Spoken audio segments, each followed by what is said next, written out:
2 Timóteo, capítulo 4, versículo 1 e 2. Aqueles irmãos que forem achando, vamos nos colocar de pé, em reverência à santa palavra de Deus.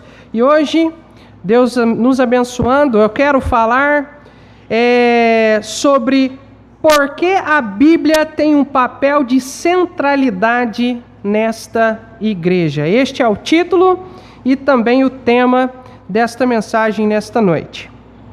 2 Timóteo, capítulo 4, verso 1 e 2, a Bíblia nos diz o seguinte: Conjuro-te, pois, diante de Deus e do Senhor Jesus, que há de julgar os vivos e os mortos na sua vinda e no seu reino, que pregues a palavra, inste a tempo e fora de tempo, corrijas, repreendas, exortes com toda longanimidade e doutrina. Eu quero enfatizar o versículo 2, que pregues a palavra, inste a tempo e fora de tempo. Vamos orar.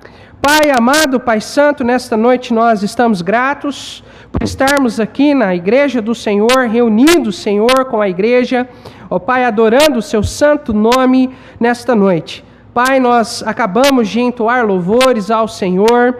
Pai, particularmente fui abençoado pelos hinos que nós cantamos. Ó Pai, agora é o momento, Pai, de nós ouvirmos a sua palavra, de ouvirmos, Senhor, o que o Senhor tem para falar conosco nesta noite. Me use como teu instrumento, como teu vaso. Abençoe a tua igreja, em nome de Jesus. Amém e amém. Podem se assentar.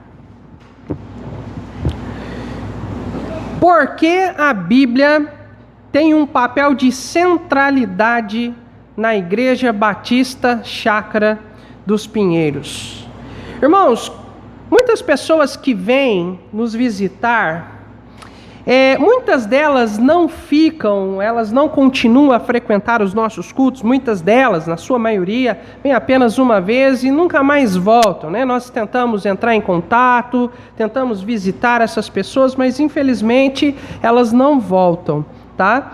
Irmãos, isso não é porque a igreja ela tem um tipo diferente, um tipo mais sacro de música. Isso não é porque às vezes o pastor passa um pouco do tempo, né? Tem culto que o pastor passa alguns minutos aí do horário. Irmãos, não tem nada a ver com isso. Eu acredito de todo o meu coração que essas pessoas não voltam por causa da proposta de culto desta igreja. É por causa do formato, da proposta do culto que nós temos aqui na nossa igreja. Muitas igrejas, a proposta do culto deles é centralizado no louvor, por exemplo. Eles têm lá, até no altar, ele parece um palco, tem luzes diferentes, vários instrumentistas, né? E ali eles cantam músicas que mexem com o coração da pessoa, que mexem com a emoção da pessoa. Irmãos, essa não é a proposta dessa igreja. Nós sabemos da importância do louvor ao Senhor, amém ou não, irmãos? Nós louvamos ao Senhor nesta noite hinos que exaltaram e bendizeram o santo nome do Senhor. Hinos que tinham na sua letra a palavra de Deus, né? Doutrinas bíblicas, né? E eu acredito de todo o meu coração que são hinos assim que verdadeiramente adoram e exaltam o nome do Senhor. Embora nossa igreja cante e exalte ao Senhor, essa não é a proposta dessa igreja. Outras igrejas têm no seu culto, né, a arrecadação das ofertas e de dízimos como centro, como algo principal da sua igreja, né? Na realidade, eles até parecem verdadeiros pedintes, né, de tanto que eles falam em dinheiro nos seus cultos. Irmãos, nós também cremos que a palavra de Deus, né, que o Senhor Deus quer que todos nós apresentamos ao Senhor as nossas ofertas alçadas, quer que nós entregamos, que nós devolvamos, né, ao Senhor nossos dízimos a Ele, amém ou não, irmãos? Nós cremos nisso, mas, amados, essa também não é a proposta da igreja. Não é. Outras igrejas têm a centralidade do culto em sua liturgia cerimonialista. Todo culto é uma cerimônia, um ritual né, ali, né?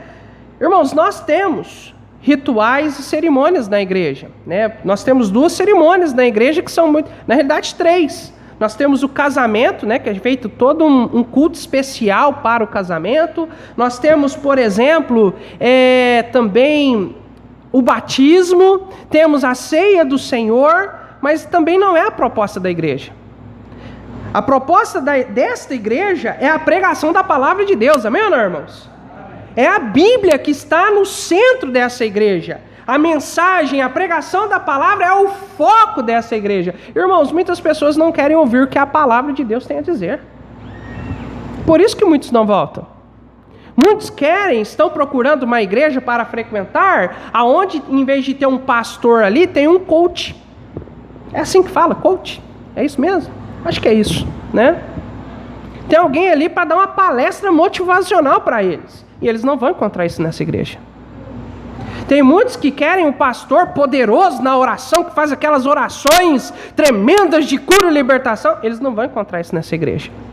Mas eles vão encontrar servos do Senhor que pregam a palavra de Deus. Amém, irmãos? Porque a proposta dessa igreja é a pregação da palavra de Deus. No texto base que nós lemos nessa noite, Paulo está trazendo suas últimas orientações a Timóteo. Isso porque a carta de Paulo, a segunda carta de Paulo a Timóteo, foi a última carta inspirada pelo Espírito Santo que o apóstolo Paulo escreveu. Ele já escreveu na sua velhice. Então são as últimas orientações que Paulo registra, que Paulo envia ao seu servo e que serve para nós hoje como orientação de Deus para a igreja e para as suas lideranças. E irmãos, aqui no texto que nós estamos, o apóstolo Paulo está dizendo: Timóteo, pregue a palavra de Deus em tempo e fora de tempo. Em outras palavras, Paulo está dizendo: Timóteo, a pregação da palavra de Deus tem que ser a proposta principal da igreja do Senhor Jesus Cristo. Pregue a palavra conforme a sã doutrina. Repreenda, exortes, redarguas com toda a longanimidade e doutrina.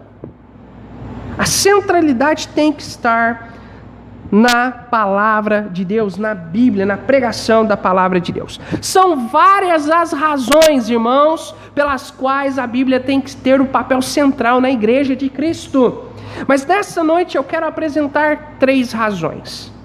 A primeira delas, porque a Bíblia é a revelação inspirada de Deus. Irmãos, nós temos muitos bons livros aí que vai falar a respeito da Bíblia.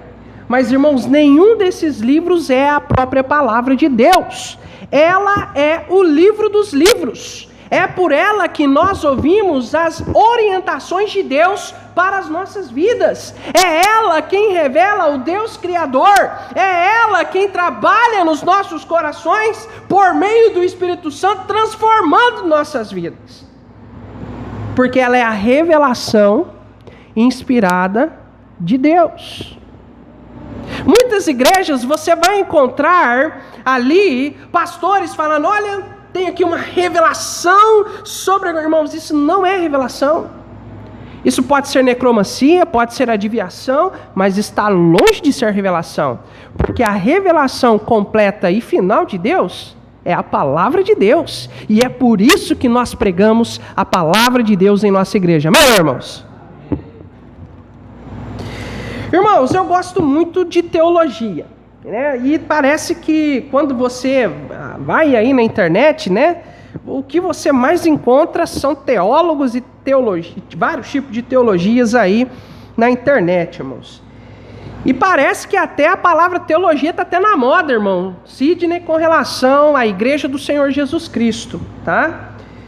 E às vezes algumas pessoas ficam sabendo, acontece isso às vezes, né? Algumas pessoas interessadas no assunto ficam sabendo que eu sou formado em teologia e já vem me perguntando que teologia eu acredito, que teologia eu prego. Em outras palavras, o senhor, pastor Douglas, é calvinista ou arminiano? Eu logo respondo, irmãos. Eu falo: meu querido, nenhuma destas, nenhuma. Eu não sou nem calvinista e nem arminianista. Eu sou biblicista. Amém? Eu sou biblicista. Irmãos, muitas pessoas ficam até criando situações assim, até constrangedoras quanto a isso, querendo forçar pastores, irmãos a se posicionar, querendo forçar texto nas Sagradas Escrituras para concordar ou discordar com o que essas pessoas acreditam. Mas, irmãos, eu estava lendo tempos atrás, inclusive um livro sobre teologia, que a irmã Yara me emprestou. Inclusive eu preciso devolver esse livro para ela, está muito bem guardado lá em casa, viu, irmã? E o Dr. Roger Olson, ele escreveu um livro sobre teologia, inclusive sobre a teologia arminiana. Ele vai falar sobre, vai explicar o que é a teologia arminiana, seu livro. Irmãos, uma das coisas mais importantes no livro dele que eu achei, irmão Sidney, essa frase que ele falou, eu achei a coisa mais importante de todo o livro dele. Ele poderia ter terminado, depois que terminou aquela frase, ele poderia ter encerrado o livro dele ali, porque o cerne mais importante do livro ficou ali. Ele disse o seguinte no livro dele: ele está falando sobre o calvinismo e o arminianismo. Ele diz o seguinte: nenhuma das duas tradições é o próprio evangelho. Ambas são tentativas falíveis de interpretar o evangelho e a escritura. Ele falou tudo aqui. Ele falou o que eu acredito. São tentativas falíveis de se interpretar o evangelho. Nenhum dos dois é o próprio evangelho, irmãos. Irmãos, o evangelho está na palavra de Deus. Irmãos, a Bíblia é a revelação de Deus. É por isso que desse púlpito você não vai ouvir eu pregando teologia de A ou teologia de B. Você vai ver eu pregando a teologia de Deus. Amém, irmãos? E isso é o mais importante. Entre Calvino ou Armínio, eu fico com Jesus Cristo, amém? Eu fico com Jesus Cristo. Inclusive, tem uma passagem na Bíblia, lá em 1 Coríntios, o apóstolo Paulo, ele vai tratar com os irmãos ali de Corinto, justamente com relação a isso. O que estava acontecendo? Na igreja de Corinto estava tendo divisão, irmão Fábio. Ali na igreja de Corinto, alguns irmãos estavam falando, não, eu sou da teologia de Apolo. Outro chegava e falava, não, eu sou da teologia de Paulo, eu sigo Paulo, eu sou pauliano, ou paulino, não sei o que poderia dizer, né? Não, eu sou apologista, ou alguma coisa assim, né? Não sei se tem alguma palavra para isso, né? Sabe o que Paulo escreve? Paulo vai escrever para eles, chama eles de moleque. Fala, vocês estão agindo como moleque, vocês estão agindo na carne, vocês são meninos. Olha, o evangelho, a obra de Deus não é de Apolo, não é de Paulo, a obra é de Jesus Cristo. O Paulo plantou, Apolo regou, mas quem dá o crescimento é Deus. E eu fico com essa orientação de Paulo. Eu não sou nem Calvino, nem Armínio, nem Estrucínio, eu não sou nada. Eu sou Bíblia, amém, irmãos? E a posição desta igreja tem que ser a palavra de Deus. Não é teologias, mas é a palavra de Deus, a Bíblia, amém? Tentando compreender ela como ela é, sem influências externas. Em segundo lugar, a Bíblia deve ter um papel de centralidade na igreja, porque a Bíblia nos revela a vontade de Deus. Abra comigo a sua Bíblia em 2 Timóteo, capítulo 3, versículo 16. Se você não fechou a sua Bíblia, você está aí na mesma página. 2 Timóteo 3, 16 e 17. A Bíblia nos diz assim: toda a Escritura é divinamente inspirada e proveitosa para ensinar, para repreender, para corrigir e para instruir em justiça, para que o homem de Deus seja perfeito e perfeitamente instruído para toda boa obra. Irmãos, a Bíblia não é qualquer livro. A Bíblia não é igual a um livro que eu tenho vários livros. Se os irmãos forem ali no escritório, os irmãos vão ver um pequeno acervo de livros. Irmãos, nenhum livro ali se compara à palavra de Deus. Nenhum. A Bíblia, certamente, irmãos, é o livro dos livros. E sabe por quê? Porque Deus é o seu autor. É Deus quem nos traz a mensagem. É Deus quem registra ali para nós, através de instrumentos, logicamente, mas é Deus quem está falando por meio da Escritura Sagrada. A Bíblia é o livro dos livros porque Deus é o seu autor. Ele registrou os principais eventos da humanidade. Ele fez isso para que nós possamos entender, irmãos, as questões mais importantes da vida. Quem nós somos, de onde nós viemos, para onde nós vamos, quem é Deus, qual é a vontade de Deus. Ele colocou isso tudo para nós aqui na palavra de Deus. E nós precisamos ir para ela para descobrir esse tesouro precioso que Deus nos deixou em sua palavra. A Bíblia não se compara a nenhum outro livro.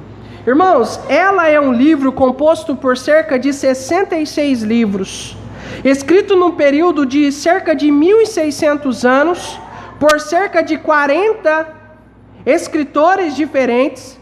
Ao juntar esses livros, temos uma unidade perfeita, sem erros e contradições. E isso se dá porque é Deus quem é o autor de sua palavra. Irmãos, cada homem usado é apenas um instrumento usado por Deus. Assim como nós usamos, quando nós queremos escrever algo, nós usamos uma caneta, um instrumento para escrever, Deus assim o fez. Ao registrar a palavra de Deus, Deus usou cerca de 40 instrumentos para registrar a sua palavra. Esses homens foram inspirados por Deus e eles colocaram no papel. Logicamente, naquele período não foi o papel que foi usado, foram outros formatos. Mas eles colocaram ali, registraram ali, irmãos, nada menos, nada mais do que a vontade de Deus para as nossas vidas. A revelação perfeita de Deus para nós. Aquilo que Deus planejou no seu coração de nos revelar está contido nesse livro. Logicamente, há muitas curiosidades, irmãos, que a Bíblia não nos traz a resposta. E muitas pessoas tentam fazer especulações, quanto a isso. Mas, irmãos, eu tenho certeza que o que Deus revelou em sua palavra para nós é o suficiente para que nós possamos viver uma vida aqui nessa terra pela fé. Vivermos uma vida aqui que possa agradar a Deus até que Ele venha nos buscar. Amém ou não, irmãos?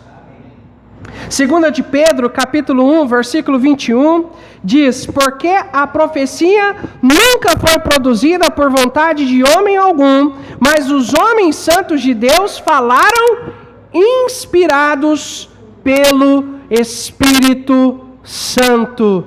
Amados irmãos, nada que está na Bíblia veio do coração do homem. Tanto é que muitas pessoas já escreveram a respeito disso e disseram: olha, é impossível o que está na Bíblia ter sido imaginado por homens mortais como nós. A nossa mente é muito limitada para ter imaginado um Deus tão grandioso, tão transcendente quanto o Criador dos céus e da terra. E verdadeiramente, irmãos, se não fosse o ato de Deus se revelar a nós, seria impossível nós verdadeiramente conhecermos Deus da forma quem Ele é, se não houvesse a palavra de Deus. É verdade.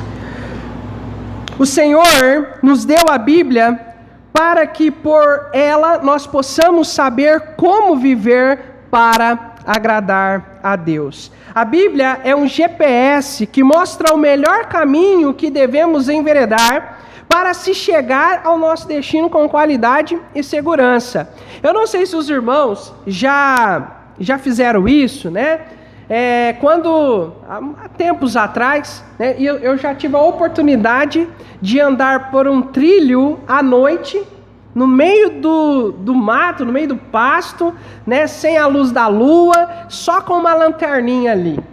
Inclusive, lá em Minas Gerais, nós tínhamos uma irmã lá, que ela amava tanto a Deus, ela morava num sítio, irmã Ana, a 3 quilômetros da cidade, e ela queria estar no culto. Ela queria realmente estar no culto. E para ela chegar até a igreja sem ter um carro para estar vindo da cidade, o que ela fazia? Ela pegava um atalho, que era um trilho que passava por meio de um pasto, passava até perto do cemitério, inclusive. E ela ia à noite com uma lanterninha com seus filhos, todo culto, quinta-feira à noite e domingo à noite, ela estava lá louvando ao Senhor, servindo ao Senhor. Irmãos, olha, eu vou dizer, para nós passarmos num trilho aonde você só tem ali a lanterna ela tem um papel muito importante ali de mostrar o caminho para que porventura você não se embarace ali ou não tropece em alguma coisa que possa te atrapalhar ali em algum obstáculo, né? Se você vai atravessar um trilho no meio do pasto, certamente você vai encontrar...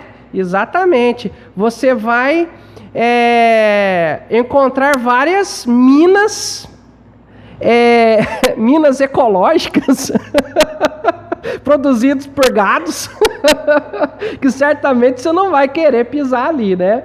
Uma vez nós estávamos no sítio de um casal que estava, inclusive desse casal, né, dessa irmã que ia na igreja e passava ali por dentro do pasto para ir na igreja à noite. Nós fomos lá uma vez, estava o pastor Everton, estava a família dele, e eu não lembro ao certo se nós íamos na represa, aonde nós íamos, e eu lembro que o Estevão era pequenininho, né? E nós estávamos indo, eu não sei o que o Estevão arrumou, não me lembro, eu sei que o Estevão disparou a correr na frente, né, de todo mundo, né? E ele começou a correr, e de repente esse menino começou a chorar, chorava. Eu falei, mas o que aconteceu? Será que tem alguma cobra, alguma coisa, né?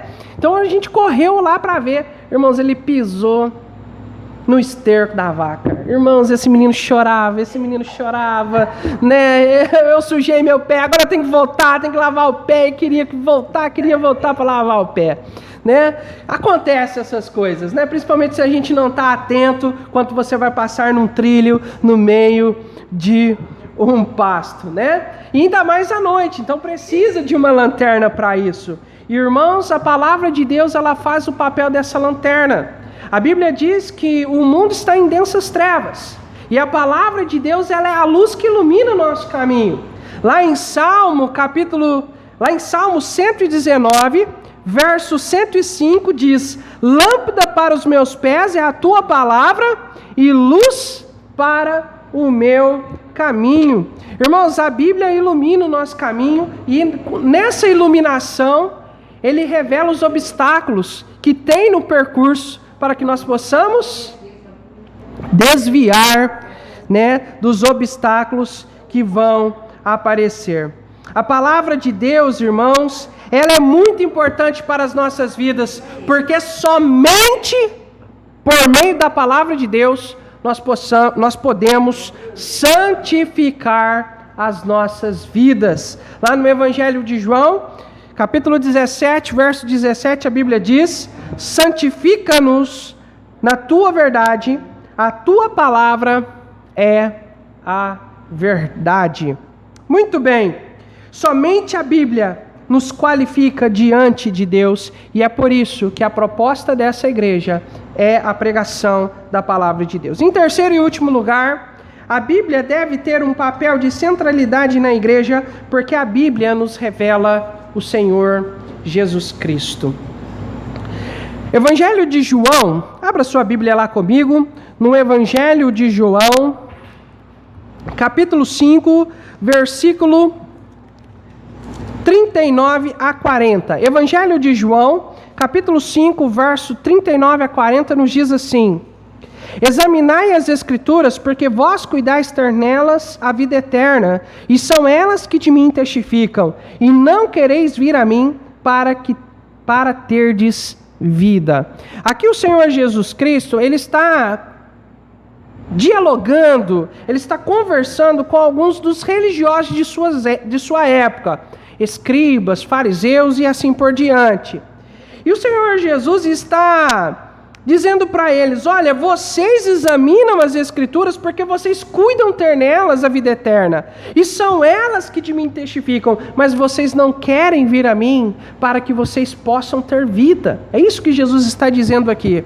Irmãos, a palavra de Deus, ela revela o único caminho que nos pode conectarmos com Deus novamente, o único caminho que nos mostra como nós, pecadores, podemos ir para o céu. A palavra de Deus lá em Atos 4:12 diz que em nenhum outro nome há salvação.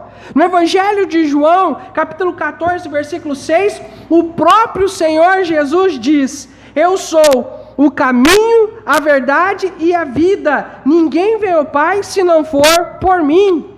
Em outras palavras, a Bíblia, ela é uma bússola que não aponta para o norte, não aponta para o sul, não aponta para o leste e nem para o oeste. A Bíblia é uma bússola que aponta para o céu, e ela nos revela o Senhor Jesus Cristo. Amém, irmãos? Ela nos revela o Senhor Jesus Cristo. De Gênesis a Apocalipse, a mensagem central da Bíblia é a pessoa do Senhor Jesus. Porque Deus, no Antigo Testamento, Ele revela para nós uma preparação para enviar Jesus. E o Novo Testamento começa falando justamente sobre a vinda do Senhor Jesus Cristo, através dos evangelhos. Em 2018, nós tivemos o privilégio de viajar de férias para o interior de Minas Gerais, e nós tivemos o privilégio de participar das conferências da Igreja Batista Independente de Franca, interior de São Paulo. Eu fui um dos pregadores entre tantos outros que tiveram ali. E uma das noites, quem pregou foi o pastor Davi Macedo. E a mensagem que ele pregou foi justamente Jesus em cada livro da palavra de Deus. Em cada livro da Bíblia. Cada livro das Escrituras revela o Senhor Jesus Cristo, irmãos. E eu vou além. Cada livro da Bíblia e cada página da Bíblia revela o Senhor Jesus Cristo. Amém, irmãos? Jesus, Ele é a maior revelação de Deus para as nossas vidas, porque é por Ele, somente por Ele e pela fé nele, que nós temos os nossos pecados perdoados, que nós obtemos vida eterna, e por meio dele nós temos comunhão com o Pai novamente. Jesus, sem dúvida, é a principal pessoa na Bíblia, e não somente na Bíblia, mas para todos nós. Amém ou não, irmãos? Jesus não marcou somente a história entre antes e depois de Cristo, mas Deus, o Senhor Jesus Cristo, marcou a vida de cada um de nós quando nós entregamos a nossa vida a Ele e o recebemos como único e suficiente Salvador, porque Ele transformou nossas vidas. Amém? Realmente, Jesus é o maior homem, a maior pessoa da história da humanidade. É a centralidade da palavra de Deus está na pessoa do Senhor Jesus. Concluindo, a proposta dessa igreja é a pregação da palavra, porque a Bíblia é a revelação inspirada de Deus. Porque a Bíblia nos revela a vontade de Deus, e porque a Bíblia revela o Senhor Jesus, o único que pode salvar o pecador. Poderíamos dar várias outras razões, mas o nosso tempo não nos permite.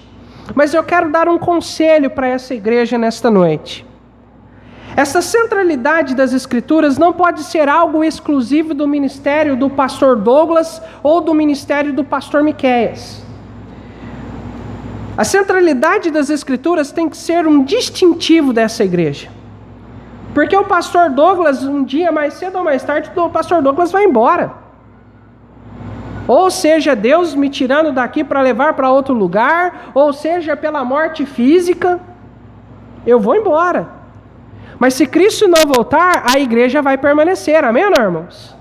a igreja vai permanecer. E a igreja precisa ter como distintivo a centralidade da palavra de Deus.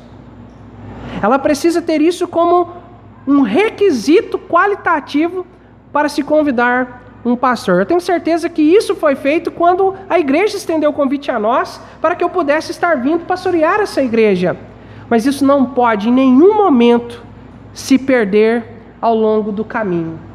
Ela precisa ser a marca registrada desta igreja. E este é o conselho que eu dou, que a Bíblia continue tendo um papel de centralidade nesta igreja. Irmãos, quantos aqui hoje à noite se comprometem a defender a Bíblia como centro desta igreja? Levante sua mão e diga amém. Amém. Que Deus nos abençoe, que Deus nos ajude, que essa igreja tenha a Bíblia, continue tendo a Bíblia como a centralidade no seu culto, na sua forma de ser. Que a Bíblia seja o maior distintivo desta igreja. Deus abençoe cada um.